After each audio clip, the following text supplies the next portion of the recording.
Assalamualaikum viewers, welcome to my YouTube channel 3A Nursing Lectures. Dear students and my viewers, आज मैं एक नई series का आगाज़ करने जा रहा हूँ जो कि MCQs के हवाले से है।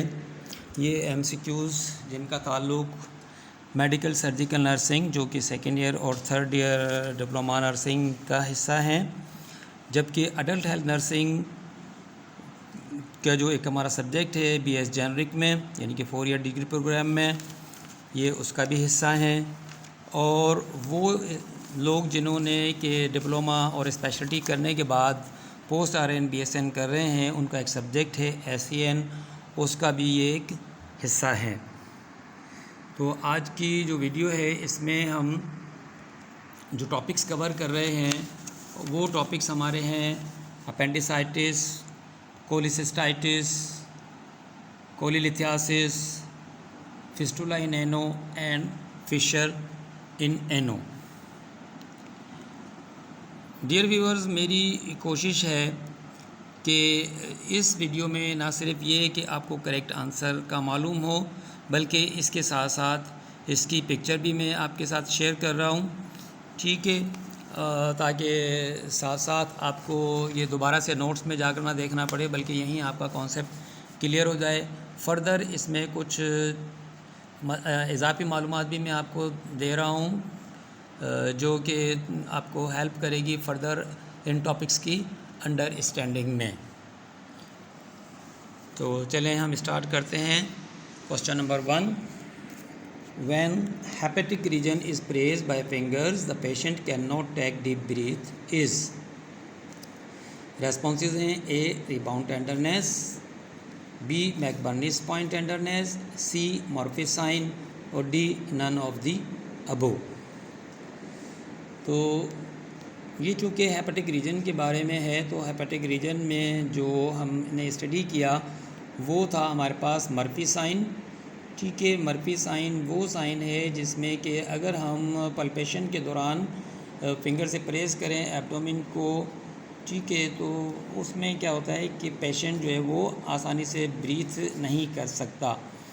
तो ये मखसूस साइन है जो कि हमें हेल्प करता है कोलिसिस्टाइटिस की डायग्नोसिस में, जबकि रिबाउंड टेंडरनेस और मैकबर्नीज पॉइंट जो है वो साइन है अपेंडिसाइटिस के। तो हमारा करेक्ट आंसर है मर्फी साइन।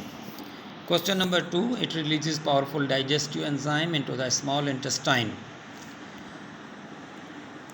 ये रिलीज़ करता है पावरफुल डाइजेस्टिव एंजाइम को स्मॉल इंटेस्टाइन में। तो वो क्या चीज़ है? Appendix, liver, pancreas, gall bladder. तो इट जो लफ्ज़ इस्तेमाल हुआ है वो इस्तेमाल हुआ है पेंक्रियाज के लिए। पेंक्रियाज से पावरफुल एंजाइम हमारे निकलते हैं जिनमें एक अमाइलेस, सीरम अमाइलेस है, ठीक है, और दूसरा जो है वो सीरम लाइपेज है। ये आप इसमें पिक्चर में देखें तो ग्रीन कलर में कॉमन बाइल डक्ट शो की गई है और पर्पल कलर में आप देखें तो पेनक्रेटिक डक्ट को ज़ाहिर किया गया है। ये दोनों ओपन होती हैं एम्पुला ऑफ वाटर में, जो कि पार्ट है स्मॉल इंटेस्टाइन का, ठीक है। पिक्चर में आपका ये कॉन्सेप्ट बिल्कुल क्लियर हो सकता है। और इस तरीके से ये हमारे स्मॉल इंटेस्टाइन का हिस्सा बनते हैं, सीरम अमाइलेस और सीरम लाइपेज जो एंजाइम की सूरत में होते हैं, ठीक है, और हेल्प करते हैं फैट को एमल्सिफाई करने में। Question number 3. The nurse is assessing a post operative adult patient, which of the following should the nurse document as subjective data. अब हमें सब्जेक्टिव डेटा के बारे में सवाल है ये, तो सब्जेक्टिव डेटा ऑब्जेक्टिव डेटा मालूम होना चाहिए। तो हम ये देखते हैं इन MCQs में कि कौन कौन सी चीज़ें आती हैं ऑब्जेक्टिव डेटा में। तो अगर आप गौर करें तो vital sign, laboratory test, ECG, ये तीनों की तीनों चीज़ें आ जाती हैं हमारे पास ऑब्जेक्टिव डेटा में। जबकि पेशेंट डिस्क्रिप्शन ऑफ पेन जो है वो पार्ट है हमारा सब्जेक्टिव डेटा का। तो हमारा करेक्ट आंसर हुआ D, patient description of pain. Question number 4, appendicitis occurs in. यहाँ पर देखें 4 क्वाड्रेंट दिए गए हैं, अपर क्वाड्रेंट, लोअर क्वाड्रेंट, ये राइट साइड के हो गए, और लेफ़्ट साइड के अपर एंड लोअर क्वाड्रेंट। तो ये इमेजिनरी क्वाड्रेंट हैं जो कि मुख्तलिफ हमारे जो बॉडी ऑर्गन्स हैं उनकी पोजीशन को या उनकी लोकेशन को आइडेंटिफाई करने के लिए इमेजिनरी तौर पर 4 क्वाड्रेंट में एब्डोमेन को डिवाइड कर लिया जाता है। और इसके साथ से जो है 9 रीजन्स में भी एब्डोमेन को डिवाइड कर लिया जाता है। तो उसमें पर्टिकुलर रीजन में पर्टिकुलर जो है हमारा ऑर्गन जो है उसकी लोकेशन ज़ाहिर होती है। तो यहाँ पर कहा जा रहा है कि अपेंडिसाइटिस अकर्स इन। अब ज़ाहिर है appendicitis is inflammation of appendix, and appendix lies at lower right quadrant. तो ज़ाहिर है अपेंडिक्स वहाँ पर है तो अपेंडिसाइटिस भी इसी लोअर राइट क्वाड्रेंट में होगा, जो कि एरो से नीचे शो किया गया है। Question number 5, solubility of cholesterol depends upon. Cholesterol को सॉल्युबल करने के लिए क्या चीज़ की ज़रूरत है, किस चीज़ पर डिपेंड करती है? तो इसमें हमारे पास हैं ऑप्शन में A bile acid, B lecithin, C hydrochloric acid, D both A and B.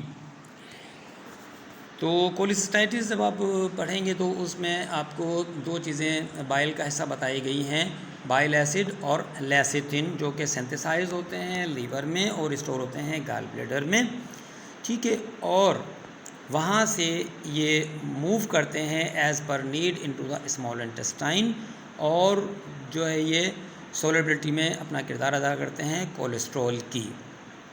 तो both A and B are the correct answer, जो कि एमल्सिफाई करते हैं फैट को। यहाँ पर लेसिथिन जो है ये एक नेचुरल प्रोडक्ट भी है, जो कि सोयाबीन जो है उससे हम कहते हैं, और सोयाबीन से हासिल होती है, और ये हेल्प करती है फैट को एमल्सिफाई करने में। Question number 6, rebound tenderness is the main sign of appendicitis, pancreatitis, hernia, cholecystitis. ये 4 ऑप्शन हमें दिए गए हैं। तो रिबाउंड टेंडरनेस क्या है? रिबाउंड टेंडरनेस के बारे में थोड़ा सा आपको बता दें कि rebound tenderness is when there is brief worsening of pain after releasing pressure while palpating. यानी कि हम क्या करते हैं, ड्यूरिंग फिज़िकल एग्जामिनेशन हम पल्पेट कर रहे होते हैं, जब लोअर राइट क्वाड्रेंट को पल्पेट करते हैं, प्रेस करते हैं, और प्रेस करने पर इतना पेन नहीं होता, लेकिन जैसे ही हम प्रेशर रिलीज़ करते हैं तो सीवियर किस्म का पेन होता है, जो कि अलामत हो सकता है पेरिटोनाइटिस का, और ये एक हिस्सा भी होता है ख़ास अपेंडिसाइटिस का। तो हमारा correct answer is appendicitis. Question number 7, the appendix performs what vital role in the body. Appendix के फंक्शन के बारे में पूछ रहे हैं यहाँ पर। तो ए में ऑप्शन है it acts as a filter, B it helps absorb important nutrients, and C it helps with digestion, और D its role is unclear. तो इसका आंसर हमारे पास है its role is unclear. Most of the जो literature हैं उसमें यही कहा गया है, but one research says that it acts as a store house for good bacteria and cultivate gut flora that can repopulate the digestive system following an illness. So our correct answer is its role is unclear. Question number 8, all are the causes of anal fistula except one. A analepsis, B soft stool defecation, C sexually transmitted diseases, and D radiation और treatment for cancer. तो इसमें हम अगर गौर करें तो ए, सी और D ये तीनों के तीनों काजेज़ में आते हैं फिस्टुला एनो के।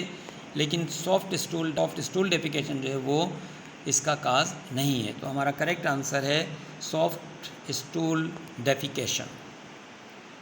Question number 9, appendix rupture mostly happens just after, यानी कि rupture of appendix occurs after 6 hours of symptoms, 12 hours of symptoms, 24 hours of symptoms and 48 hours of symptoms.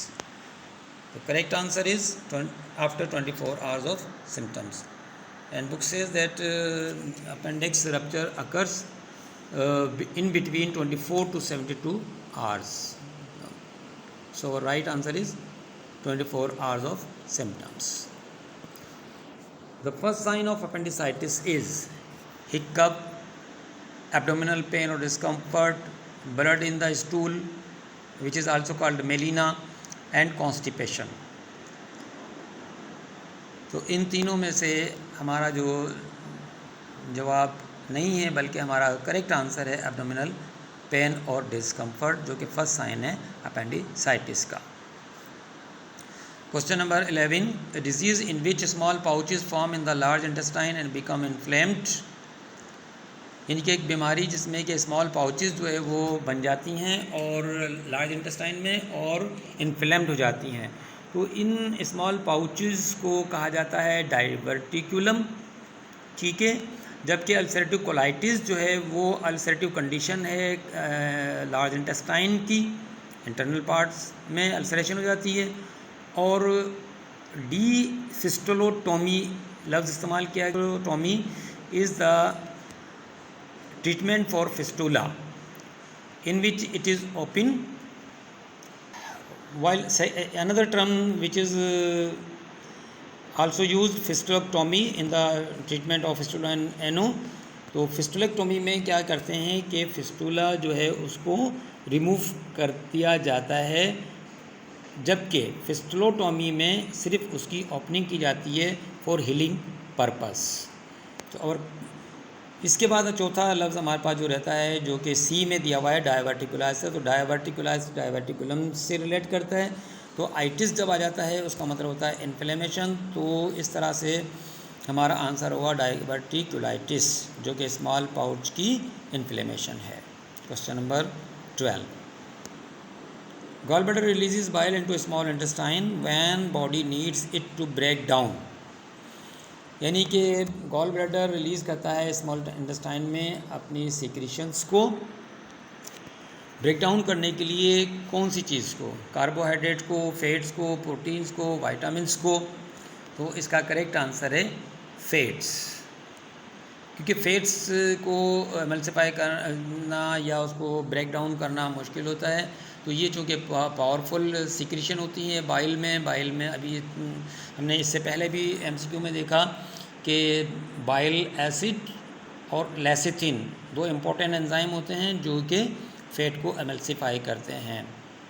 तो हमारा करेक्ट आंसर इज़ फैट्स, क्योंकि carbohydrate और protein तो ये easily digestible हैं। Question number 13, McBurney's point is used in the diagnosis of A. appendicitis, B. pancreatitis, C. hernia, D. cholecystitis। और correct answer is appendicitis। तो McBurney point जो है ये मखसूस जो है एक डायग्नोसिस पॉइंट है अपेंडिसाइटिस का। इसमें क्या करते हैं, पिक्चर में भी आप देख सकते हैं कि अम्बलाइकस से लेकर एंटीरियर सुपीरियर इलियक स्पाइन के दरमियान एक इमेजिनरी लाइन ड्रा की जाती है और इस लाइन को 3 पार्ट्स में इक्वल पार्ट्स में डिवाइड कर लिया जाता है और एंटीरियर सुपीरियर इलियक स्पाइन से 1/3 पर फिर एक इसको क्रॉस लाइन लगाई जाती है और जहाँ पर ये क्रॉस करती है उस पॉइंट को हम कहते हैं मैकबर्नीज पॉइंट। ठीक है, यहाँ जो है जो हमारा क्लाइंट है उसको वो पेन की कंप्लेन करता है, ठीक है, और ये पर्टिकुलर पॉइंट जो है वो डायग्नोसिस में हेल्प करता है अपेंडिसाइटिस की, क्योंकि इस एरिया में अपेंडिसाइटिस जो है वो अपेंडिक्स मौजूद होता है।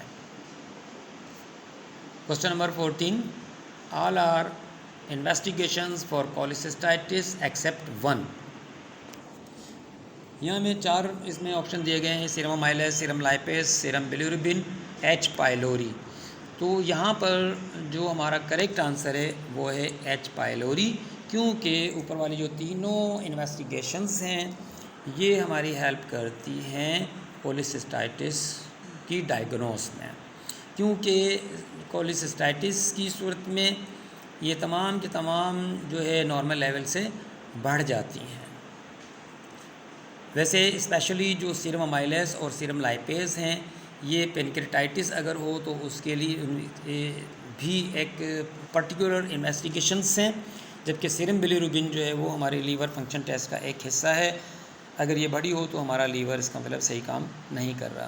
तो यहाँ पर हमारा जो आंसर है इन्वेस्टिगेशन फॉर कोलिसिस्टाइटिस एक्सेप्ट 1 के लिए वो एच पायलोरी है, क्योंकि बाकी तीनों जो है वो डायग्नोसिस में हेल्प करती हैं कोलिसिस्टाइटिस की।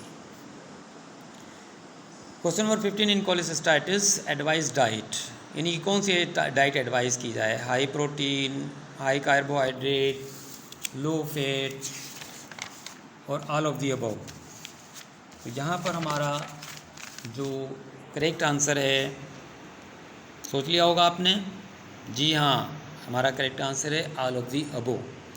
क्यों? उसकी वजह क्या है कि हाई प्रोटीन जो है वो टिश्यू रिपेयर में हेल्प करते हैं। कोलिसिस्टाइटिस होने के बाद जो टिश्यू डेड होते हैं उसको रिपेयर करते हैं, जबकि कार्बोहाइड्रेट जो है वो हेल्प करते हैं डाइजेशन में और प्रोटेक्शन प्रोवाइड करते हैं गॉल ब्लैडर डिजीज़ से। और इसके साथ साथ लो फैट जो है वो हेल्प करती है कि कोई स्टोन ना बने या जो है वो फर्दर एग्रीवेट ना करे कोलिसिस्टाइटिस को। तो लो फैट जो है वो और high carbohydrate, high protein diet सबकी सभी जो है वो एडवाइस की जाती हैं कोलिसिस्टाइटिस में। Question number 16, proctoscope is the instrument to examine, यानी कि प्रोक्टोस्कोप का मालूम करें कि प्रोक्टोस्कोप एक इंस्ट्रूमेंट है जो इस्तेमाल होता है किस चीज़ के एग्जामिनेशन में? ईयर में, नोज़ में, वेजाइना में, रेक्टम में। तो इसका करेक्ट आंसर है रेक्टम। क्यों? कि आप देखें यहाँ पर जो फर्स्ट इंस्ट्रूमेंट ऊपर दिखाया गया है छोटी पिक्चर में, ये ईयर स्पेकुलम है इसका नाम। सेकंड और थर्ड पिक्चर में जो है आप देख सकते हैं इन इंस्ट्रूमेंट्स का नाम है नज़ल स्पेकुलम, जबकि नीचे जो आपको पिक्चर दिखाई गई है इसमें विजाइनल स्पेकुलम को दिखाया गया है। तो रेक्टम के एग्जामिनेशन के जो इंस्ट्रूमेंट इस्तेमाल होता है उसका नाम है प्रोक्टोस्कोप, जो कि बड़ी पिक्चर में आप देख सकते हैं। Question number 17, fecolith is one of the cause of appendicitis, pancreatitis, hernia, cholecystitis. तो पहले हम ये समझ लें कि फिकोलिथ है क्या। तो फिकोलिथ जो है, फिको जो लफ्ज़ है ये है फीसिस के लिए या स्टूल के लिए, और लिथ जो है हम कहते हैं स्टोन को। एक्चुअली होता है क्या है कि हमारे चूँकि अपेंडिक्स जो है हमारे लार्ज इंटेस्टाइन के सीकम वाले एंड पार्ट पर है, ठीक है, यहाँ पर एक फिंगर लाइक प्रोजेक्शन होता है।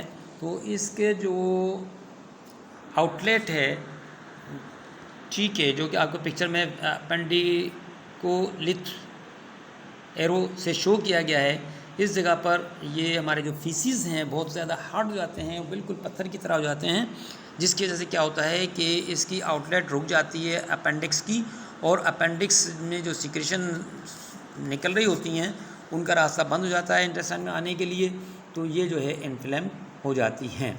जबकि पेनक्रियाटाइटिस जो है इसका जवाब नहीं हो सकता, क्योंकि वहाँ पर कोई स्टूल का सिलसिला नहीं है। इसी तरीके से हर्निया में कोई स्टूल का या स्टूल लाइक स्टोन का कोई रोल नहीं है। इसी तरीके से कोलिसिस्टाइटिस में भी फेसिस वगैरह की मौजूदगी का कोई वो नहीं है, इसलिए हमारा जो आंसर है, करेक्ट आंसर है वो अपेंडिसाइटिस है। Question number 18, seton is placed in the treatment of fistula in ano, it acts as. Seton जो है एक इंस्ट्रूमेंट का नाम है, ठीक है, जो कि इस्तेमाल होता है ट्रीटमेंट में फिस्टुला इन एनो के, ठीक है। तो इसमें जो है ये किस तरह से काम करता है? ड्रेन के तौर पे काम करता है, कैनुला के तौर पे काम करता है, कैथेटर के तौर पे काम करता है, या इनमें से कोई नहीं, तो ये काम करता है ड्रेन के तौर पर। यहाँ पे आपको छोटी सी डिस्क्रिप्शन भी दी हुई है कि seton is a piece of surgical thread that's left in the fistula for several weeks to keep it open. यानी कि यहाँ पे जो सीक्रेशन होती हैं वो सीक्रेशन जो है वो अंदर ना रह जाएं, तो यहाँ पर एक थ्रेड जो है वो लगा सिलाई की ये जो सर्जिकल थ्रेड है ये प्लेस कर दिया जाता है ताकि ये ओपन रहे और यहाँ पे सीक्रेशन अंदर जमा ना हो, और it acts as drain and helps it heal while avoiding the need to cut the sphincter muscle. The correct answer is drain. Question number 19. The fistula is covered with flap. It is piece of tissue taken from. यहाँ पे fistula इनैनो के treatment में इस्तेमाल करने के लिए एक बताया गया है कि एक फ्लैप यूज़ करते हैं। तो ये टिश्यू का पीस है, लेकिन कहाँ से लिया जाता है? लेग से लिया जाता है, आर्म से लिया जाता है, हिप से लिया जाता है या रेक्टम से लिया जाता है? इसका करेक्ट आंसर है रेक्टम। ये स्मॉल पीस है टिश्यू का जो कि रेक्टम से लिया जाता है और इसको यूज़ किया जाता है एज ए कवर, यानी कि फ्लैप है ये और फ्लैप कवर है फिस्टुला का। तो correct answer is rectum. Question number 20. It comes under the sign and symptoms of appendicitis. A. Rebound tenderness, B. McBurney's point tenderness, C. Murphy's sign और D. both A and B. इससे पहले भी सवाल आए हैं, इसमें अलग-अलग से रिबाउंड टेंडरनेस के लिए आया, मैकबर्नीज पॉइंट के लिए आया। तो अब यहाँ पर ये दोनों कंबाइन है यहाँ पर, तो ये मालूम है आपको कि ये दोनों के दोनों ही हमारा आंसर है, यानी कि हमारा करेक्ट आंसर हुआ ए एंड बी। क्योंकि हमें मालूम है कि जो तीसरा साइन इसमें सी में दिया हुआ है मर्फी साइन, वो पॉलीसिस्टाइटिस के लिए इस्तेमाल होता है। Dear, thank you for watching my YouTube channel 3A nursing lectures.